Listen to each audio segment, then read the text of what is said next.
अस्सलाम वालेकुम क्लास। उम्मीद करता हूँ आप सब खैरियत से होंगे। अच्छा, आज का जो आपका लेक्चर है बेसिकली प्रोजेक्ट 2 का लेक्चर है।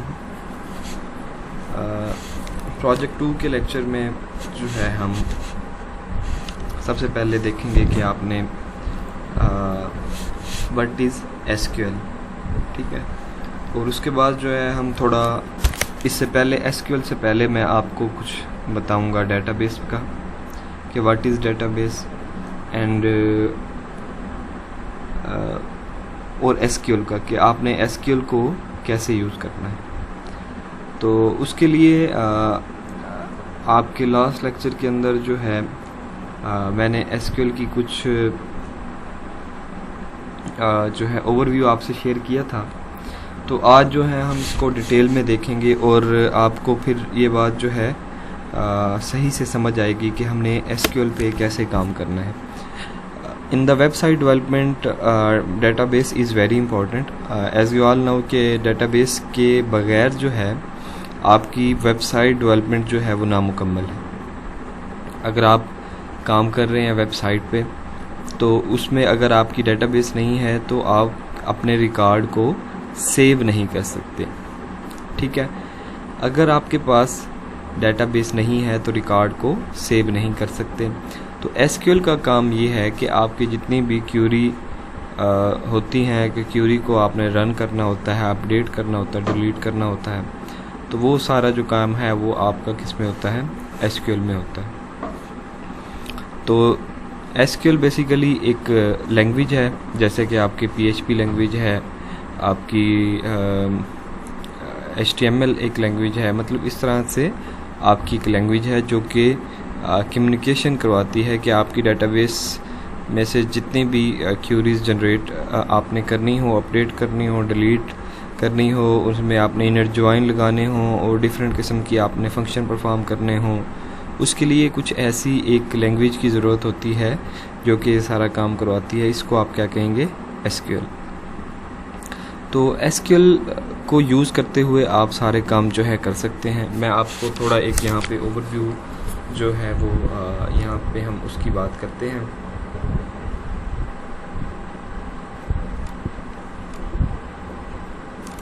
अच्छा जी,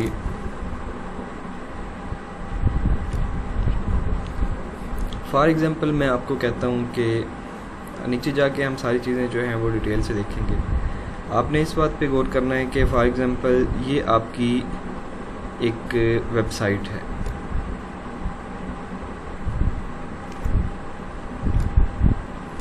ये आपकी कोई एक वेबसाइट है। आपने एक वेबसाइट जो है वो बनानी है या आपने वेबसाइट जो है जिस पे आपने काम करना है। तो अब वेबसाइट बेसिकली क्या है, वेबसाइट के अंदर आपके पास डिफरेंट किस्म का जो है डाटा हो सकता है जो कि आपने सेव करना होता है। फॉर एग्ज़ाम्पल मैं आपको कहता हूँ कि वेबसाइट की जो आपकी एक फ्रंट एंड साइड है, ये नीचे जाके मैं आपको जो है पिक्चर की मदद से भी आपको यहाँ पे समझाऊंगा, लेकिन मैं आपको जो है यहाँ पे एक ब्रीफ वे में समझाता हूँ। मैं शार्ट लिखता हूँ ताकि आपको जो है आसानी से चीज़ की समझ आ जाए। ये आपकी एक फ्रंट एंड साइड है वेबसाइट की और ये आपकी एक बैक एंड साइड है।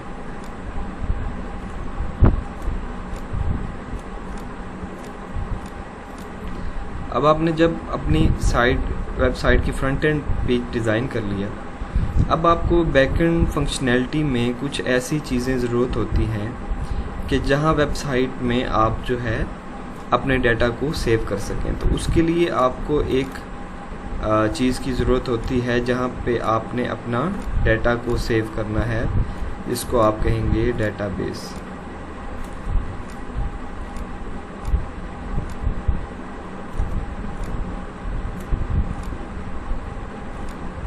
सो डेटाबेस आपका एक ऐसी आप लोकेशन कह लें कि जहाँ पे आपने अपना डाटा सेव करना है। फिर आपके एक पास DBMS होता है, database relational database management system, जो कि आपका रोज़ एंड कॉलम्स की शक्ल में डाटा को स्टोर करवाता है। डाटा रो एंड कॉलम की शक्ल में स्टोर करवाने का मतलब ये है कि आप जो डाटा है टेबुलर फॉर्म में रखते हैं। मीन के डाटा जितना भी होता है एक टेबल की शक्ल में गिवन होता है, एक तरतीब के साथ होता है। फॉर एग्ज़ाम्पल मैं आपको कहता हूँ कि इसको हम क्यों यूज़ करते हैं, why we use this system, because in electronically when we retrieve we want to retrieve any data. ठीक है, आपने कोई एक डाटा जिसको रिट्रीव करना है। फॉर एग्जांपल आपके पास एक डेटाबेस सिस्टम नहीं है, आपके पास सिंपल एक वर्ड की फ़ाइल है, एक सिंपल जो है वर्ड की फ़ाइल है। ठीक है, वर्ड फाइल है, उसके अंदर आपके पास जो है डाटा स्टोर है। ये डाटा जो है इसमें आप किसी किस्म का फंक्शन परफॉर्म नहीं कर सकते। ये जो है मे बी रैंडम डाटा हो, कहीं किसी की आईडीज़ नहीं होंगी, किसी की आईडी आगे पीछे होंगी और डिफरेंट किस्म की सिनेरियोज हो सकते हैं। लेकिन डेटाबेस में जो डाटा स्टोर होगा वो आपका जब आप रिलेशन डेटाबेस मैनेजमेंट सिस्टम को यूज़ करेंगे तो उसमें आपके पास जो डाटा होगा वो क्या होगा, एक तरतीब में होगा और आपके पास जो है टेबल्स की फॉर्म में होगा। टेबल नेम होंगे एक पहले आपके पास जो है फर्स्ट वन आपके पास, मैं भी आपको सारा स्ट्रक्चर समझाता हूँ यहाँ पे कैसे ये होता है। ये आपके पास टेबल की शक्ल में होंगे, जैसे कि हम कहते हैं टेबल 1। मैं ये सिर्फ यहाँ पे आपको ओवरव्यू दे रहा हूँ, नीचे जाके हम जो हर चीज़ को जो है वो डिटेल में देखेंगे। ये आपके पास टेबल 1 हो गया। इसमें क्या होगा आपके पास, जैसे कि मैंने उस दिन आपको बताया था, सबसे पहले आपके पास जो है आईडीज़ गिवन होती हैं, उसके बाद आपके पास जो है डिफरेंट नेम होंगे और फिर उस आईडीज़ में वैल्यूज़ होती हैं। ये आपके पास टेबल 1 हो गया। फिर आपके पास इस तरह एक डिफरेंट किस्म के टेबल्स जो हैं वो हो सकते हैं, यहाँ पे आप देख सकते हैं। अच्छा, सबसे पहले आपका डेटाबेस का स्ट्रक्चर कैसा होता है। जब आप डेटाबेस बनाते हैं तो आपको सबसे पहले डेटाबेस का जो है नेम देना पड़ता है। फर्स्ट करो मैं कहता हूँ हम एक डेटाबेस बना रहे हैं जिसके अंदर जिसको हम नाम देते हैं यूनिवर्सिटी। आपने यूनिवर्सिटी की एक जो है डेटाबेस बनानी है। ठीक है,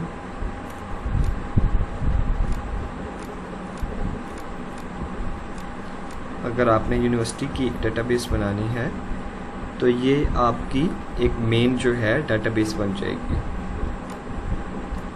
डेटाबेस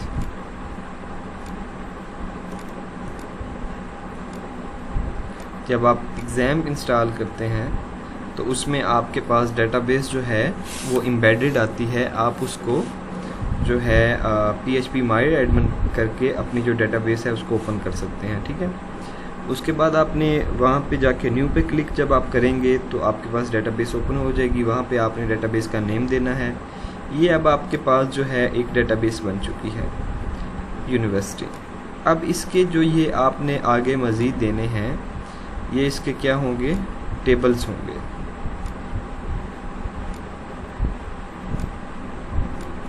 ये एक डेटाबेस में जो है डिफरेंट टेबल हो सकते हैं। फॉर एग्ज़ाम्पल मैं कहता हूँ यूनिवर्सिटी के अंदर सबसे पहले हमने जो एक टेबल क्रिएट करना है वो क्रिएट करना है स्टूडेंट का।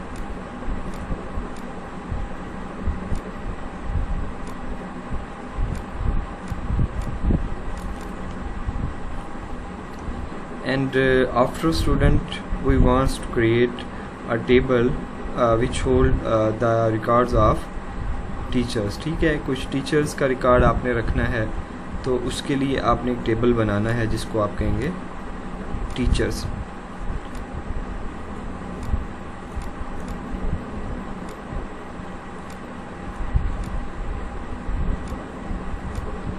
ठीक है, आपके पास एक रिकॉर्ड बन गया जिसको आपने नाम दिया टीचर्स का, टेबल बन गया। ठीक है, उसके बाद आपके पास टीचर्स के अलावा कुछ वहाँ पे आपकी यूनिवर्सिटी में कुछ और स्टाफ होता है, जैसे कि आपके पास कुछ लाइब्रेरियन होते हैं, कुछ आपके गार्ड्स होते हैं, ये वो, ठीक है। आपने एक जनरल जो टेबल क्रिएट कर लिया स्टाफ का।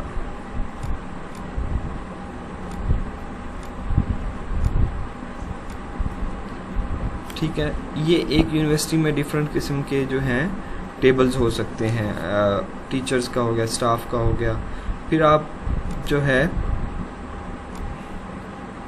कुछ और जो भी आपके जहन में हो आप वो टेबल बना सकते हैं। अब हर टेबल के अंदर जो है आपने हर एक का जो टेबल है इनफरादी तौर पर, मतलब उसको इंडिविजुअली जो क्रिएट करना है। टीचर्स में टीचर्स का रिकॉर्ड होगा, स्टूडेंट्स में स्टूडेंट का रिकॉर्ड होगा। फॉर एग्ज़ाम्पल ये हमारा एक स्टूडेंट है, अब हम इसका स्टूडेंट का एक टेबल बनाते हैं। अब स्टूडेंट नेम जो टेबल नेम होगा वो स्टूडेंट होगा।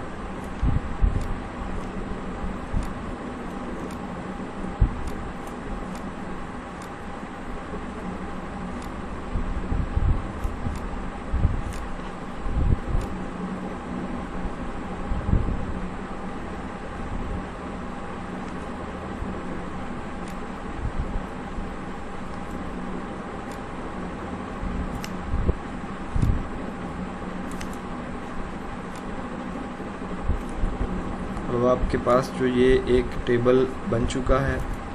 बेसिकली आपको जो है टेबल इसी तरह का होता है, उसमें आप जो है उसकी एक प्राइमरी की रखेंगे। प्राइमरी की जो है मैंने आपको बताया था कि प्राइमरी की जो होती है डेटाबेस के अंदर, बेसिकली उसका एक मेन रोल होता है कि आपके डाटा को यूनिकली आइडेंटिफाई करना है, प्राइमरी की। ठीक है, ये आपकी प्राइमरी की होगी।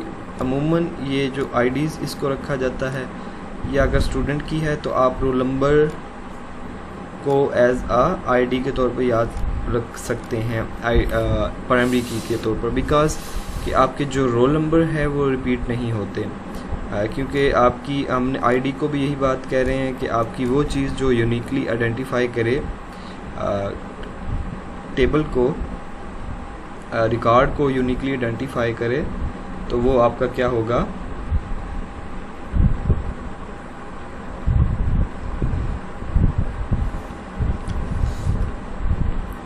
अच्छा ये आपका रोल नंबर है, आप इसको जो है प्राइमरी की बना सकते हैं। और उसके बाद आपके पास कुछ और रिकॉर्ड्स हो सकते हैं, जैसे कि स्टूडेंट्स का नेम हो सकता है, स्टूडेंट का जो है फादर नेम हो सकता है, ठीक है, FN, और उसके बाद स्टूडेंट्स के मार्क्स हो सकते हैं। तो ये डिफरेंट किस्म का रिकॉर्ड है। स्टूडेंट का एड्रेस जो है आप स्टोर कर सकते हैं, स्टूडेंट की ग्रेडिंग जो है आप स्टोर कर सकते हैं, ओवरऑल ग्रेडिंग जो है वो स्टोर कर सकते हैं। फिर आप जो है स्टूडेंट का उसका ending and starting date store कर सकते हैं, उसकी डेट ऑफ बर्थ स्टोर कर सकते हैं। अगर उसका कोई फ़ाइन ETC है वो स्टोर कर सकते हैं। अगर कोई मतलब इस तरह के जो है बेशुमार किस्म के स्टूडेंट्स के रिलेटेड जो इन्फॉर्मेशन है वो आप यहाँ पे स्टोर कर सकते हैं। For example according to your projects, आपके पास डिफरेंट किस्म के प्रोजेक्ट्स हैं जो, अब मैं आपको एग्ज़ाम्पल देता हूँ कि अगर किसी की ब्लड डोनेशन की जो है प्रोजेक्ट हैं, उनके टेबल ऐसे बनेंगे कि वो जो है अपने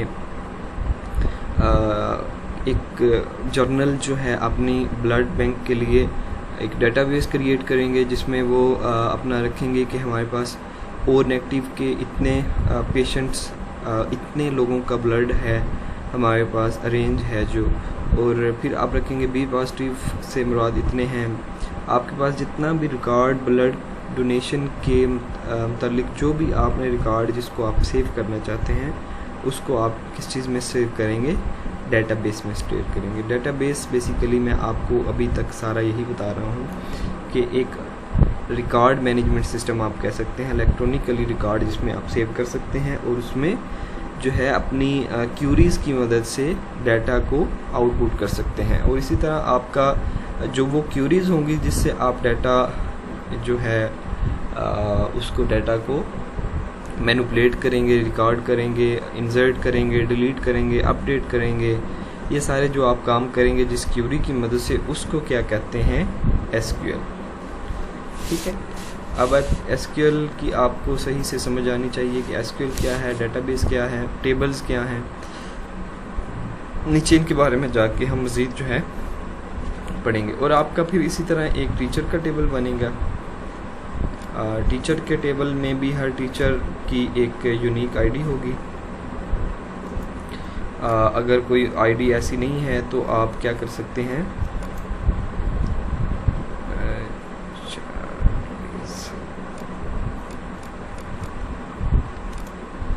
कि आपके पास ऐसी टीचर्स की कुछ आईडी नहीं है तो आप सिंपल आईडी वहाँ पे पुट कर सकते हैं, और इसको ऑटो इंक्रीमेंट भी कर सकते हैं, या हर एक की जो है खुद से चलती रहती है। यहाँ पे आप 1 2 तो ऐसे जो है आपके पास जो है वो रिकॉर्ड सेव होंगे। फिर टीचर का नेम, टीचर की डेजिग्नेशन, टीचर के पास कौन से सब्जेक्ट्स हैं, इस रिलेटेड जो डाटा है आप यहाँ पे स्टोर कर सकते हैं। मैं बेसिकली ये आपको एक डेटाबेस बना के बता रहा हूँ मैनुअली, कि जो आपकी यूनिवर्सिटी की डेटाबेस हो सकती है, उसके अंदर आपके पास डिफरेंट टेबल्स होंगे। फिर आपके पास एक टेबल हो सकता है स्टाफ का,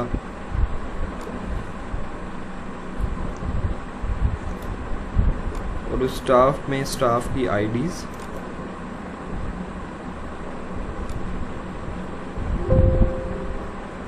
अच्छा, तो ये बेसिकली आपको जो बताया जा रहा था उसका बताने का सिर्फ मकसद ओवरऑल आपको ओवरव्यू देना कि what is database, what is SQL, आपको जो है डेटाबेस की क्यों ज़रूरत पेश आती है, उसको मैंने आपको पिक्चर की मदद से भी बताया, और जो है आपको समझा के भी बताया कि आपको ऐसा रिकॉर्ड करने की ज़रूरत पड़ती है, और आपने उस रिकॉर्ड को मैनेज करने के लिए आपके पास कुछ ऐसा मैकेनिज़्म होना चाहिए कि जिसमें आप जो है अपने रिकॉर्ड को सेव कर सकें, और अपने रिकॉर्ड को सेव करने के बाद उसको इम्प्लीमेंट कर सकें, और इम्प्लीमेंट करने के बाद डिफरेंट किस्म की जो आपके पास क्यूरीज़ हैं, जैसे कि इंसर्ट की है, अपडेट की है, डिलीट की है, इसको रन कर सकें। ये बेसिकली आपका काम है। अब हम जो है एसक्यूएल के बारे में डिटेल से पढ़ने वाले हैं। ओवरव्यू की आपको समझ जो है आनी चाहिए। अगर इसमें किसी को प्रॉब्लम हो तो आप जो है इसको क्लियर करना चाहिए आपको। उम्मीद है अगर कोई आपको चीज़ की समझ नहीं आई होगी तो नीचे हम डिटेल से सारे अब ये पढ़ने वाले हैं, आपको इसमें समझ आ जाएगी। So SQL basically what is SQL?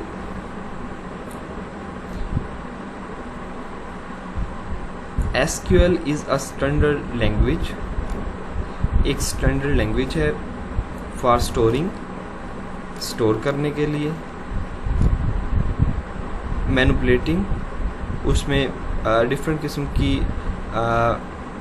Manipulate करने के लिए, रिट्रीविंग में का मतलब है कि ये आपके पास एक डाटा जो है यहाँ पे सेव है। आपने पहले डाटा को सेव करवा दिया, या डायनेमिकली तौर पे जब यूज़र इंटर करेगा तो वो उसका रिकॉर्ड यहाँ पे सेव हो जाएगा। ठीक है, कुछ भी रिकॉर्ड हो सकता है, नेम के बाद आप अली लगा लें। ये एक डाटा स्टोर है। इसको अब आपने, ये आपके पास एक डेस्कटॉप स्क्रीन है,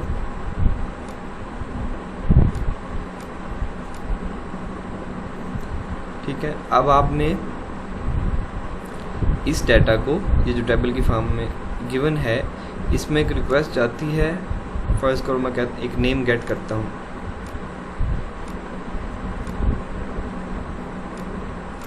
और यहाँ से जो डाटा है आपको वापस सेंड किया जाता है स्क्रीन पे। फर्स्ट करो मैं कहता हूँ डाटा को शो किया जाता है। अब ये जो आपका प्रोसेस है basically that's called retrieving. Retrieving की आपको जो है सही से समझ आनी चाहिए। What is retrieving? कि आपने डाटा जो है एक पहले स्टोर हुआ डाटा, उसको जब आप वापस गेट करते हैं उस डाटा को, तो दैट्स कॉल्ड रिट्रीविंग। ठीक है,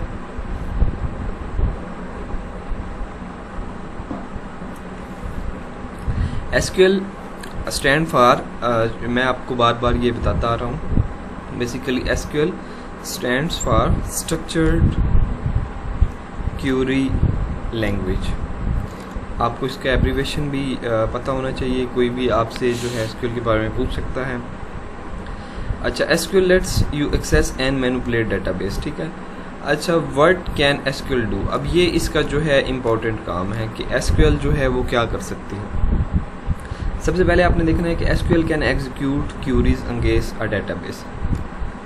एसक्यूएल बेसिकली क्या कर सकती है, एग्जीक्यूट कर सकती है क्यूरीज को अगेंस्ट द डेटाबेस। अब वो क्यूरीज जो हैं वो क्या हो सकती हैं,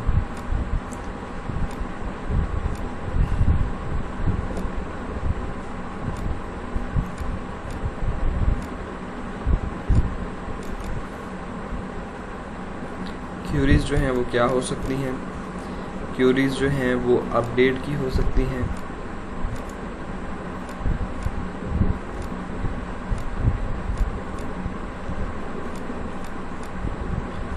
और डिलीट की हो सकती हैं,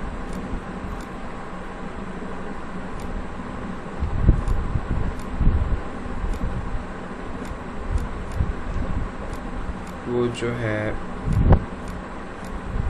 आपके पास इंसर्ट की हो सकती है,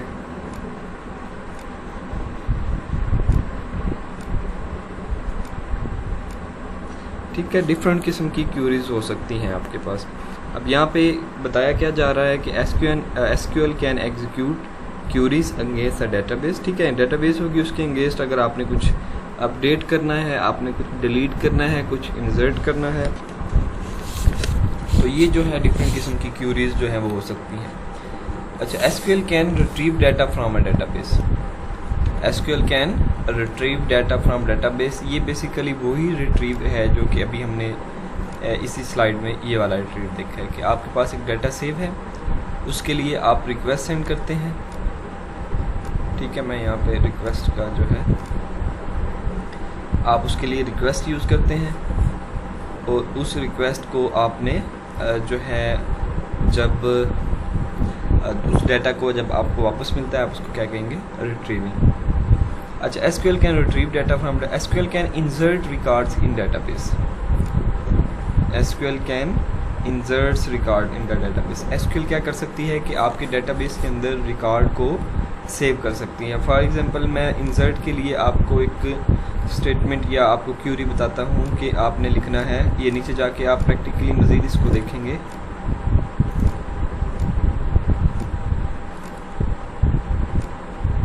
इंसर्ट इनटू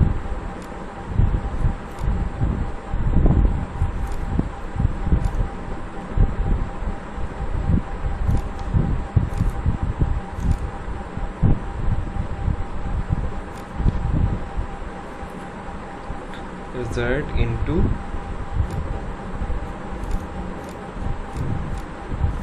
वो आपके टेबल का नेम आ जाएगा, ठीक है। या आप डिफरेंट फील्ड्स जो हैं वो खुद से सिलेक्ट कर सकते हैं। उसके बाद यू कैन अपडेट रिकॉर्ड्स, आप इंसर्ट की जगह अपडेट्स की यूज़ कर सकते हैं। उसके बाद आपके पास SQL can delete record, delete आपके पास रिकॉर्ड कर सकता है, ठीक है। SQL can create a new database, आप इससे जो है न्यू डेटाबेस एक बना सकते हैं। SQL can create a table in a database, SQL क्या कर सकता है, टेबल जो है डेटाबेस के अंदर वो बना सकता है। SQL can store procedure in a database, procedure जो है वो स्टोर कर सकता है। SQL can create a view in a table, आप डेटाबेस के अंदर व्यू क्रिएट कर सकते हैं। SQL can permissions on tables, procedure and views, ठीक है। आप डिफरेंट किस्म की परमिशन जो हैं वो यहाँ पे सेट कर सकते हैं। Basically sets the permissions on tables, procedures and the views, ठीक है। डिफरेंट किस्म की आप परमिशन जो हैं वो सेट कर सकते हैं। तो ये वो सारे काम हैं जो कि आप कर सकते हैं एसक्यूएल की मदद से। सो अगर आपको कोई पूछे कि वाई यूज़ एसक्यूएल, ठीक है, आप एसक्यूएल को क्यों यूज़ करते हैं, तो आपको ये डिफरेंट्स जो रीजंस हैं इनका पता होना चाहिए। आपको ख़ुद पता होना चाहिए कि हम एसक्यूएल को क्यों यूज़ करते हैं। आपके जहन के अंदर एसक्यूएल के बारे में ये सारी इन्फॉर्मेशन होनी चाहिए। सबसे पहले अगर हम इसका अब आपको मैं थोड़ा रिवाइज़ करवाऊँ कि सबसे पहले आपको डेटाबेस का पता होना चाहिए, व्हाट इज़ डेटाबेस। एंड उसके बाद आपको ये पता होना चाहिए कि आपका जो रिकॉर्ड है वो कहाँ पे सेव होता है। उस रिकॉर्ड के सेव होने के लिए कैसे जो रिकॉर्ड सेव होता है मैंने आपको ऊपर बताया तस्वीर की मदद से। फिर आपको ये पता होना चाहिए कि आपका जो है उसमें आपने अगर कोई डाटा रिट्रीव करना है, डिलीट करना है, अपडेट करना है, तो उसके लिए आपके पास एक जो है लैंग्वेज अवेलेबल है जिसको आपके कहते हैं स्ट्रक्चर्ड क्यूरी लैंग्वेज। और स्ट्रक्चर्ड क्यूरी लैंग्वेज वो सारे काम करती है जैसा कि हमने अभी देखा, रिकॉर्ड को डिलीट करती है, क्रिएट करती है, इंसर्ट करती है, सारी चीज़ें जो हैं आपकी कौन करेगी, आपकी एसक्यूएल करेगी। तो ये बेसिकली इसका एक जो मेन बिहाइंड द थीम, इसकी जो ये सारी कहानी है जिसके बारे में आपको पता होना चाहिए कि why we use the SQL.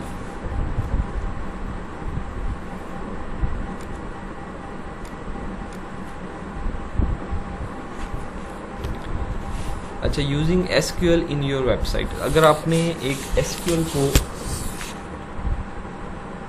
अपनी वेबसाइट के अंदर यूज़ करना है तो उसके लिए आपको क्या क्या चीज़ें जो हैं वो किस किस चीज़ की ज़रूरत हो सकती है। RDBMS data program, MS access, SQL server, MySQL। अगर आपने आपके पास RDBMS का मतलब है रिलेशनल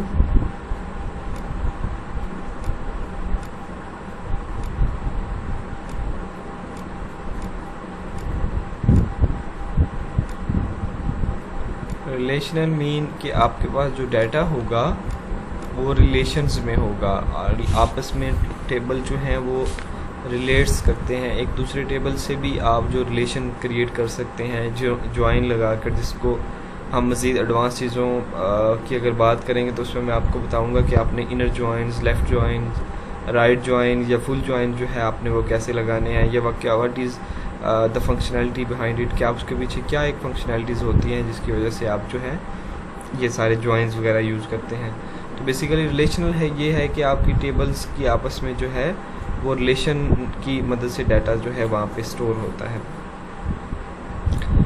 उसके बाद आपके पास है to use a server side scripting language like the PHP और ASP।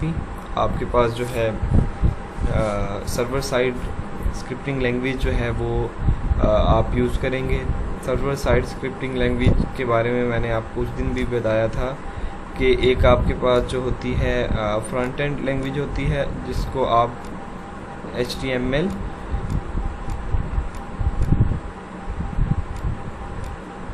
CSS, ETC होती हैं, ठीक है। और आपके पास जो सर्वर साइड स्क्रिप्टिंग लैंग्वेज होती है उसको आप बोलते हैं PHP है। और भी काफ़ी जो हैं वो प्रोग्रामिंग लैंग्वेजेस अवेलेबल हैं, लेकिन जो यहाँ पे बात हो रही है वो आपकी किसकी हो रही है, PHP की हो रही है। To use SQL to get the data you want, ठीक है। SQL को यूज़ करते हुए आप वो डाटा जो है जो चाहते हैं आप वो यूज़ कर लेते हैं, हासिल कर लेते हैं। To use HTML CSS to style the page, ठीक है। SQL को यूज़ करते हुए आप डाटा को गेट करते हैं जिसको आप चाहते हैं, और HTML को यूज़ करते हुए आप स्टाइल एंड पेजेस वगैरह पे काम करते हैं। अच्छा, RDBMS relational database, what is relational database management system. So RDBMS basically is a relational database management system. अगर किसी को इस बारे में नहीं आइडिया तो वो ये जो है आपको इसके बारे में आइडिया होना चाहिए। What is RDBMS is relational database management system. Relational database RDBMS stand for Relational Database Management System. In the data in the RDBMS is stored in the data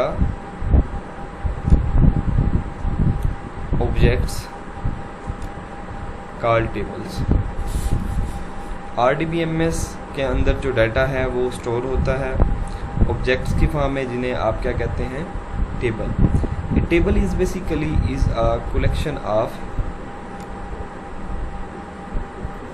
is related to the data entire and it consists of the columns and the row. मैं अभी आपको इसकी जो है practically एक example के through वो बात बताता हूँ कि what is relational data. Data in the RDBMS is stored in the database objects called tables. Data basically database के अंदर ये आपकी database है और इसमें आपके पास एक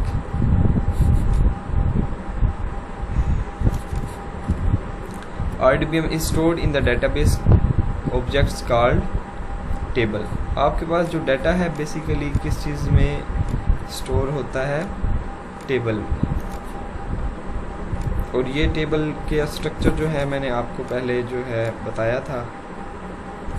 आपके पास ये टेबल हो सकता है, ठीक है, और ये आपके पास जो है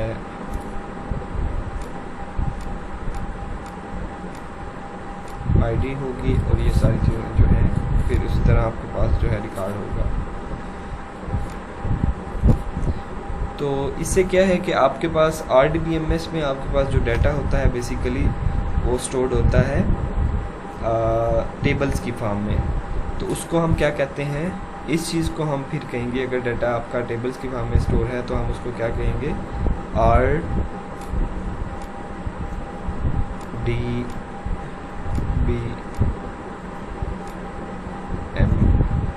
RDBMS. A table is a collection of related data entries and it consists of column and rows. Table is a collection of related data entries and consists of column and rows. ये आपको यहाँ पे पता होना चाहिए कि different चीज़ें इसमें टेबल्स में होती हैं. सबसे पहले आपके पास है ये बेसिकली, अगर हम इसकी बात करें तो complete this is a row. आपको रो एंड कॉलम का कॉन्सेप्ट होना चाहिए कि what is row and what is column. Basically math में ये सारी चीज़ें जो हैं हम एक पूरा चैप्टर के तौर पे पढ़ के आते हैं. ये आपकी रोज़ हैं, ये आपकी जो हैं वो सेल्स हैं जिसको आप कॉलम्स कह सकते हैं. ये फिर आपका इंडिविजुअल जो है कॉलम है और कंप्लीट जो है ये आपकी एक रो है. फिर ये आपकी एक रो है.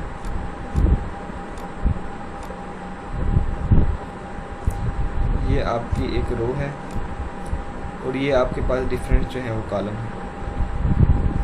जो आपका बेसिकली ये बात यहाँ पे यही बताई गई है that table is a collection of related data entries and it's consist of columns and rows. ये जो कंसिस्ट होता है इसके ऊपर कॉलम्स एंड रोज होते हैं, ठीक है. ये सारी जो चीज़ें हैं आपकी ये बेसिकली टेबल की कलेक्शन के बारे में आ रही है कि आपका टेबल की बेसिकली फॉर्मेशन जो है वो कैसे होती है, वट टेबल के अंदर जो है आपके पास क्या होता है. ये बेसिकली आपके पास नीचे टेबल है.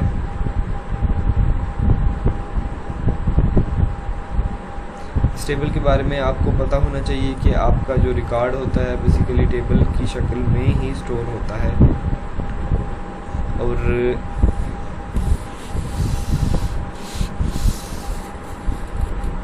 अगर मैं आपको जो है नीचे बार बार एक एग्जांपल कॉमन मैं इसलिए देता आ रहा हूँ ताकि ओवरऑल आपको एक ही एग्जांपल में ये बात समझ आ जाए.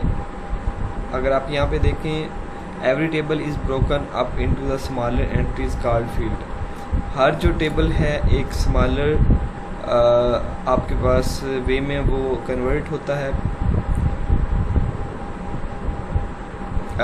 उसमें मतलब स्मॉलर एंट्रीज में वो जो है उसको आप क्या कहते हैं? फील्ड्स.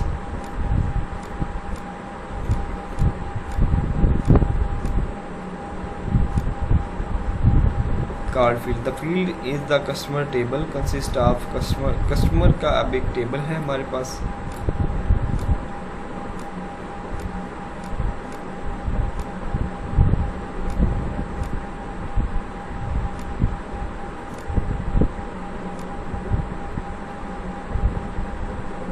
ये आपके पास एक कस्टमर का टेबल है.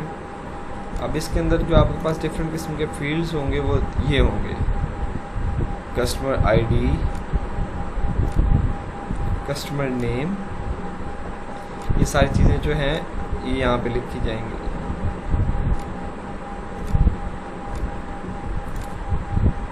एड्रेस, सिटी, पोस्टल कोड, हम इसकी एक और एग्जांपल करेंगे, उसके अंदर मैं आपको जो है ये फुली एक्सप्लेन करूँगा। तो उम्मीद है कि डेटाबेस की एसक्यूएल की ओवरऑल आपको समझ जो है वो आनी चाहिए। अगर इसमें किसी किस्म का किसी को कोई इशू है तो वो जो है मुझसे पूछ सकता है। इसके नेक्स्ट लेक्चर में जो है हम इसकी मज़ीद जो है एडवांस चीज़ें देखेंगे और आपको जो है इसके बारे में बताया जाएगा कि क्यूरीज़ वगैरह आप यहाँ पे कैसे लगाते हैं। तब तक के लिए मुझे इजाज़त दें। अगर उसमें किसी किस्म को कोई प्रॉब्लम हो तो वो मुझसे जो है मीटिंग में या वैसे जो है वो पूछ सकता है। ठीक है जी, अपना बहुत सा ख्याल रखें। अल्लाह हाफ़िज़।